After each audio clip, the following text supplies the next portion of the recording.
त्याच्या विश्वासावर ही माझी पत्नी निवडणूक लढवते। सर्व शक्ती आज भावना पाटील निवडून ये म्हणून प्रयत्न करतात, पण मी मतदारसंघामध्ये प्रचार करत असताना माझं लक्षात असं आलं की हा सत्ताधारी लोकांचा मतदारसंघ आहे। आदिवासींना घरकुल नाही, आदिवासींना जोडणारे रस्ते नाहीत, बऱ्याच गावामध्ये मूलभूत सुविधा नाहीत। मग एवढा कोटी रुपयाचा निधी गायब कुठे झाला? मला काय हौस नाही या वयामध्ये निवडणूक लढवायची, पण सर्वसामान्य जनतेचा आवाज आला वाचा फोडण्यासाठी मी ही डेअरिंग केलेली आहे। भारतीय जनता पार्टीने जिल्ह्यामध्ये सगळीकडे युती केली, अपवाद फक्त पंडित शेठच्या पत्नीला ठेवलेला आहे। शेतकरी कामगार पक्षांनी देखील रोहा तालुक्यातील सगळ्या सीट काढल्या, फक्त घोसाळ्यामध्ये सीट ठेवलेल्या आहेत। पण जे उमेदवार आहेत त्यांच्यावरती जनतेचा विश्वास नाही। पण ह्या मतदारसंघामध्ये प्रश्न असा आहे की 80% लोक बाहेर राहतात। हे सत्ताधारी लोकांचं अपयश आहे।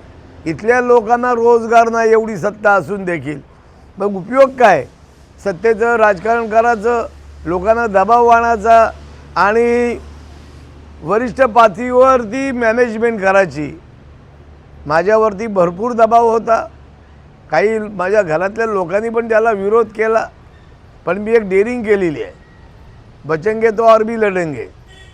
विजय होईल काय वरच्याच्या हातात आहे, पण मला निश्चित खात्री आहे तुमच्या माध्यमातून तेथील मतदाराला मी आव्हान करतो की 7 तारखेला कमळ या चिन्हावरती बटन दाबून आपला मतदानाचा अधिकार बजावा।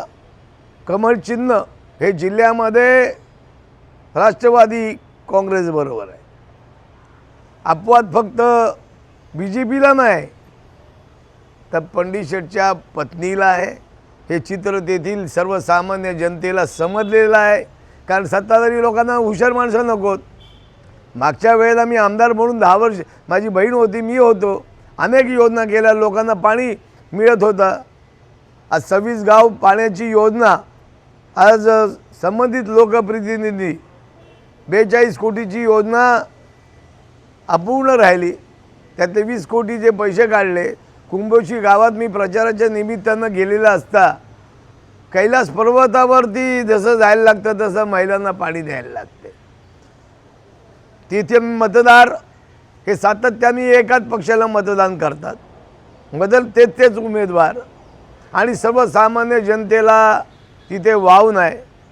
आज मी निश्चित सांगतो जिल्ह्यामध्ये पंडित पाटील यांची सीट पडली, सर्वसामान्य जनतेचा वाचा फोडणारा नेता गायब झाला। लोक सांगतात पंडित शेठनी काय केलं। मला आनंद वाटला की प्रत्येक गावामध्ये मी त्या मतदारसंघात जातो। ही विहीर प्रभाकर पाटील यांनी बांधली, हा रस्ता शाळा पंडित शेठनी बांधली, हे मंदिर पंडित शेठनी बांधले। मी नाही बोलत, लोक बोलतात। ज्यावेळेला आम्ही लोकप्रतिनिधी होतो त्यावेळेला एवढा निधी नव्हता। आज जिल्हा नियोजन मंडळाचे 18 कोटी रुपये एक आमदाराला मिळतात, कारण जिल्हा नियोजन मंडळ नाही। आमदार फंड 5 कोटी आहे, डोंगरी विकासचा फंड आहे, जिल्हा परिषदचा फंड आहे, जलजीवन मिशनचा फंड आहे। मग हे फंड दिसत काय नाही तिथे? जलजीवन मिशन योजना ठप्प आहे, लोकांना पाणी नाही, आणि जे कुंडलिका नदी आहे प्रदूषित, मी आमदार असताना याच्या संदर्भात मी लक्षवेधी सूचना मांडली होती। ते काम अंतिम टप्प्यात आलं होतं। आपले चिपळूणचे आमदार पर्यावरण मंत्री होते, निश्चित केला होता की आपण हे प्रश्न सोडू, पण निश्चित आज लोकशाहीमध्ये विरोधी पक्ष पाहिजे। आणि मला निश्चित खात्री आहे सर्वसामान्य लोक, माझे मित्र पण बोलतात, अरे पंडित शेठ तुझी काय आहे? अरे पण मॅच तर खेळली पाहिजे ना माझ्या राजानं।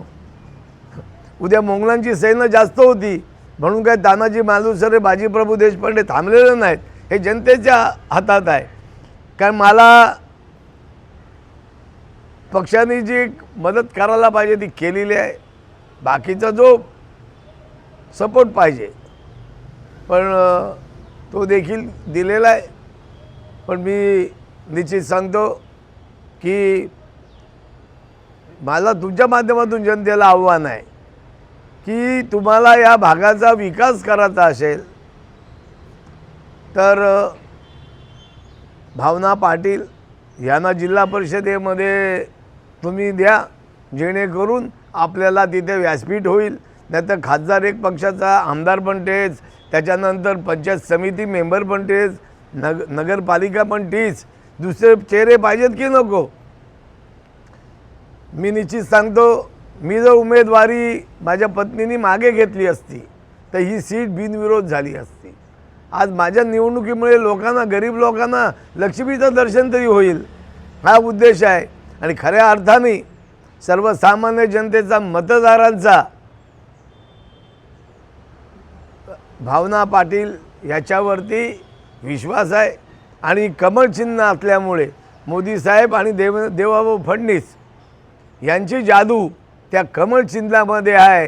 तर 7 तारखेला मतदान होईल आणि 9 तारखेला कमळ फुलेल, ही अशी आशा आहे. कारण प्रत्येक उमेदवार मतमोजणीपर्यंत सांगतो मी निवडून येईन. तर निवडणूक तर लढवली पाहिजे, काय होईल ते समजेल. पण मला अभिमान वाटतो की माझ्या पत्नीने माझा विचार करून माझ्या ह्यांनी ती उभी राहिली. काय आमचं काय वय नाही या वयामध्ये. तर भारतीय जनता पार्टीच्या नेत्यांनी युती करताना राष्ट्रवादी काँग्रेसला कल दिला. पहिले सगळ्या सीट सोडून घेतल्या, फक्त माझ्या सीटमध्ये त्यांनी काहीच केलं नाही. राष्ट्रवादी काँग्रेसला अलिबागची पण सीट पाहिजे, रोह्याची सीट पाहिजे, नगरपालिका पाहिजे. अरे पक्षाचे बरेच नेते निवडणुकीला उभे राहायला तयार झाले होते, त्यांच्या डोळ्यात अश्रू आले.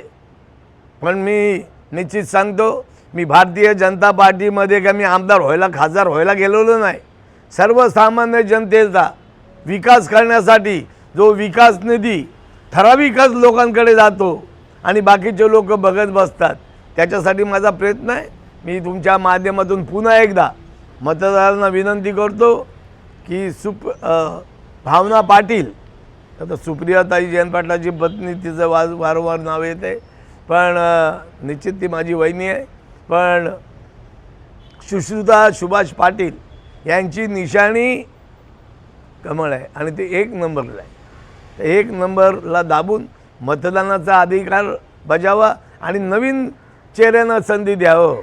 आता राजेश खन्ना जुना झाला, आता शाहरुख खान आला आहे, तर नवीन नवीन लोकप्रतिनिधींना संधी द्या ना माझ्या राजानं. तेच काय करत बसतं. ठीक आहे, मी भारतीय जनता पार्टीमध्ये असल्यामुळे संबंधित मंत्र्यांची आपण बैठक घेऊ. पण लोक काय करतात, एकच काय झालं तरी मतं घरालाच देतात. पण जिल्ह्यामध्ये आमच्या विरुद्ध युतीतले सगळे पक्ष आहेत, तरी आम्ही लढाई करतोय. बाकीचे जे आमदार आहेत, खासदार आहेत, ते युतीत लढतात. त्यांना जनतेचा विश्वास नाही, आमच्याकडे जनतेचा विश्वास आहे. म्हणून अलिबागचे आमचे चित्रा पाटील असतील, सवाई पाटील असतील, भावना पाटील असतील, कारण लोक फॉर्म पण भरायला तयार नाहीत.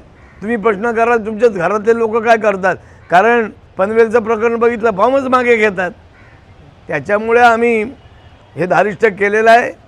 तर जनतेने एक स्वीकारलं पाहिजे की BJPचा उमेदवार आणि दक्षिण भागामध्ये कमळ फुलेल.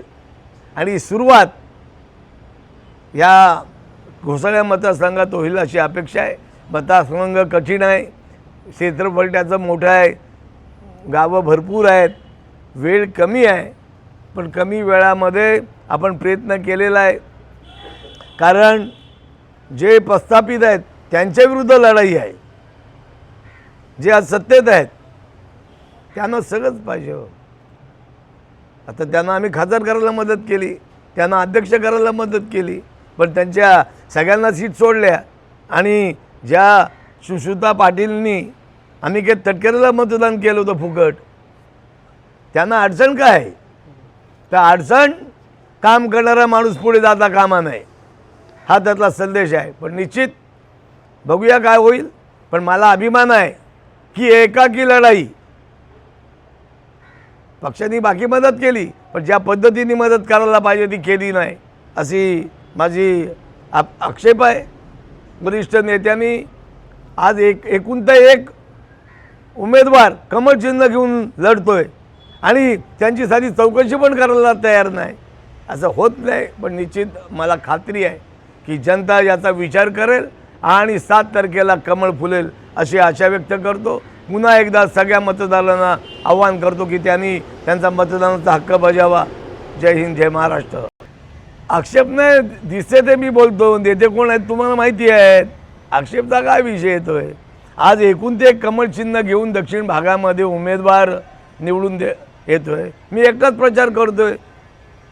बाकीचे लोक प्रचारात नाहीत नाही पाहिजे राजा. हे प्रश्न मला विचारण्यापेक्षा त्यांना विचारले पाहिजेत तुम्ही. ठीक आहे, पण माझी काय भारतीय जनता पार्टीने जी मदत करायला पाहिजे ती केलेली आहे. माझा त्याच्याबद्दल आक्षेप नाही. पण ज्या पद्धतीने आम्ही मतदारसंघ पिंजून काढला त्या ठिकाणी बीजेपी नव्हती. त्या नेत्यांचं म्हणणं बरोबर आहे की बीजेपी आहे कुठे. अरे बीजेपी कमळ फुललं पाहिजे म्हणून आमचा प्रयत्न आहे. बीजेपी नसली तर बीजेपी भविष्यात तयार होईल. पण मला निश्चित खात्री आहे आज जय पराजय काय होईल ते मला माहिती नाही. पण भारतीय जनता पार्टी ही गावोगावी पोचवण्यामध्ये पंडित पाटील आणि त्यांच्या पत्नी हे यशस्वी झालेत हे भविष्यात तुम्हाला दिसेल. पण लोकांचं म्हणणं बरोबर आहे रे. पण लक्ष्मी काय करेल ते काय मला सांगता येत नाही. आणि पण मला खात्री आहे नरेंद्र मोदी आणि देवेंद्र फडणवीस यांच्या या कमळ चिन्हामध्ये जादू आहे. आम्ही ज्या ज्या घरात जातो ते कोण आम्हाला नाकारत नाहीत. ते हौशीने बसायला सांगतात की यावेळेला आम्ही कमळ दाबू. आणि खऱ्या अर्थाने हे मत हे देवेंद्रजी फडणवीस आणि देशाचे पंतप्रधान नरेंद्र मोदी यांना द्यायची आम्हाला संधी दिल्याबद्दल माझे ते आभार देखील मानतात.